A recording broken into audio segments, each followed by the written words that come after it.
कृष्ण जन्माष्टमी हिंदू धर्म का एक अत्यंत पावन और हर्षोल्लास से मनाया जाने वाला पर्व है। हर वर्ष भादो माह के कृष्ण पक्ष की अष्टमी तिथि के दिन श्री कृष्ण जन्माष्टमी का पर्व मनाया जाता है। इस वर्ष कृष्ण जन्माष्टमी का पर्व 16 अगस्त दिन शनिवार को मनाया जाएगा। यह दिन भगवान श्री कृष्ण के जन्मोत्सव के रूप में मनाया जाता है, जो श्री विष्णु के 8वें अवतार माने जाते हैं। इस दिन भक्तजन व्रत उपवास करते हैं, झूलों में भगवान लड्डू गोपाल को सजाते हैं, घर घर में झांकियाँ सजती हैं और मध्यरात्रि को श्री कृष्ण जन्मोत्सव का आयोजन होता है।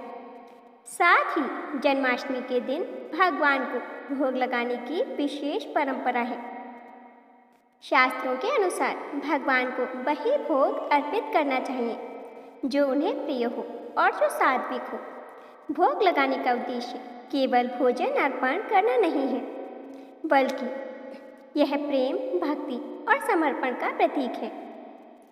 मान्यता है कि भगवान को सच्चे मन से लगाया गया भोग भक्त के जीवन में सुख, शांति और समृद्धि लाता है।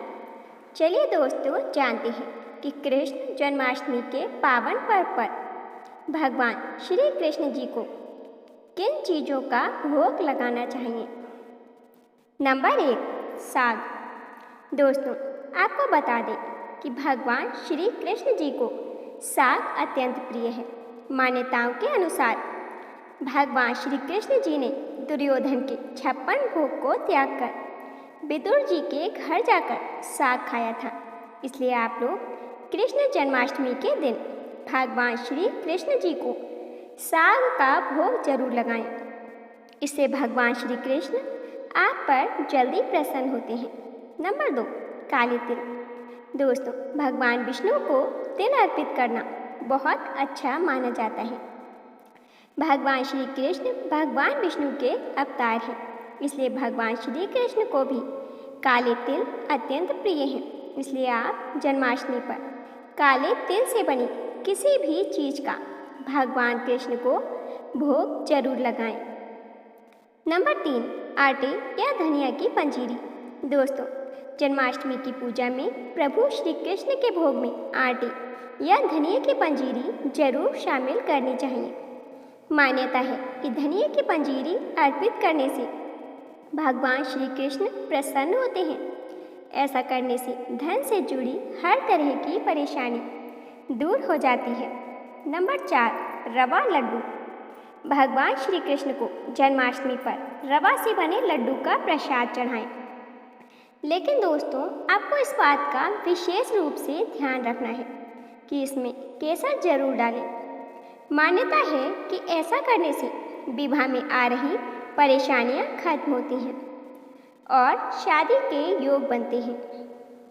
नंबर 5, श्रीखंड। दोस्तों, भगवान श्री कृष्ण को जन्माष्टमी के दिन श्रीखंड का भोग लगाना अत्यंत शुभ माना गया है।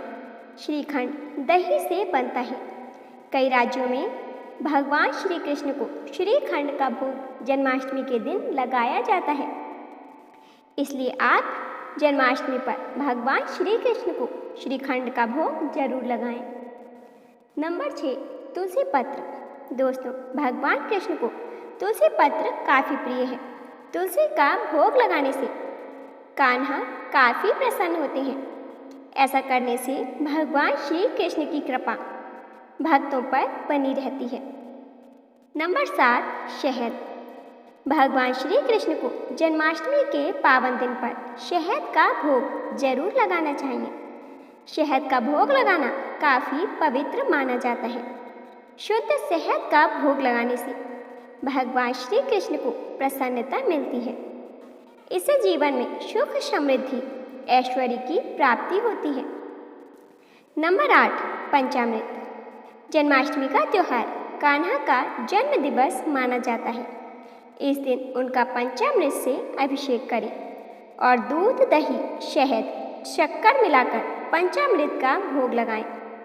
मान्यता है कि इससे परिवार में मिठास बनी रहती है और भोग में तुलसी दल जरूर डालें। नंबर 9, मखाने की खीर। दोस्तों, कहा जाता है कि मैया यशोदा अपने लल्ला को प्यार से खीर खिलाती थी। मान्यता है कि जन्माष्टमी पर खीर का भोग लगाने से संतान सुख का आशीर्वाद मिलता है और भगवान श्री कृष्ण के साथ साथ माँ लक्ष्मी की भी कृपा बरसती है। नंबर 10, मेवा पाक या बर्फी। दोस्तों, मेवा पाक या मेवे की बर्फी भगवान श्री कृष्ण को बहुत पसंद है। जन्माष्टमी की रात भगवान को मेवा पाक का भोग लगाने पर वासुदेव अत्यंत प्रसन्न होते हैं। नंबर 11, माखन मिश्री। भगवान कृष्ण को माखन और मिश्री अत्यंत प्रिय है। इसे बनाने के लिए ताज़ा सफ़ेद मक्खन में बारीक मिश्री मिलाकर चांदी के पात्र में अर्पित करें। शास्त्रों में इसे बाल गोपाल का प्रियतम भोग कहा गया है। इसका अर्थ है मासूमियत, सादगी और स्नेह का प्रतीक। नंबर 12, पंजीरी। पंजीरी का भोग विशेष रूप से जन्माष्टमी और अन्नकूट में किया जाता है। गेहूं का आटा, घी और चीनी से बनी पंजीरी भगवान को अर्पित करने के बाद भक्तों में प्रसाद के रूप में वितरित की जाती है। यह सेहत के लिए भी लाभदायक है और त्योहार की शुद्धता को दर्शाती है। नंबर 13, दूध और दही का भोग। कृष्ण को दूध, दही और माखन से विशेष लगाव था। जन्माष्टमी पर ताजे दूध का कटोरा और मीठे दही का भोग अवश्य लगाएं। यह भोग शीतलता और सौम्यता का प्रतीक है। नंबर 14, माखन लड्डू। माखन श्री और सूखे मेवे मिलाकर छोटे छोटे लड्डू बनाए जाते हैं। इसे माखन लड्डू कहते हैं और यह बाल कृष्ण को अत्यंत प्रिय है। नंबर 15, फलाहार थाल। व्रत के कारण फलाहार का महत्व अधिक होता है। केले, सेब, अनार, अंगूर, पपीता, अमरूद आदि ताजे फलों का थाल सजाकर अर्पित करें। यह भोग सात्विकता और स्वास्थ्य का संदेश देता है। नंबर 16, मेवे और मिष्ठान। काजू, बादाम, पिस्ता, किशमिश जैसे सूखे मेवों के साथ पेड़ा, बर्फी, मोतीचूर लड्डू, रसगुल्ला आदि भी भोग में रखे जाते हैं। शास्त्रों के अनुसार भगवान को मीठा अत्यंत प्रिय है। नंबर 17, हलवा। सूजी या बेसन का हलवा जन्माष्टमी भोग में विशेष स्थान रखता है। इसे घी में पकाकर ऊपर से मेवे डालकर अर्पित किया जाता है। नंबर 18, चूरमा। गेहूं के आटे, घी और शक्कर से बना चूरमा भी भोग में शामिल किया जा सकता है। यह राजस्थान और गुजरात में विशेष रूप से लोकप्रिय है। दोस्तों, यदि आपको आज की यह जानकारी पसंद आई हो तो वीडियो को लाइक और शेयर जरूर करें। साथ ही चैनल पर नए हो तो चैनल को सब्सक्राइब कर कमेंट बॉक्स में सच्चे दिल से जय श्री कृष्ण जरूर लिखें।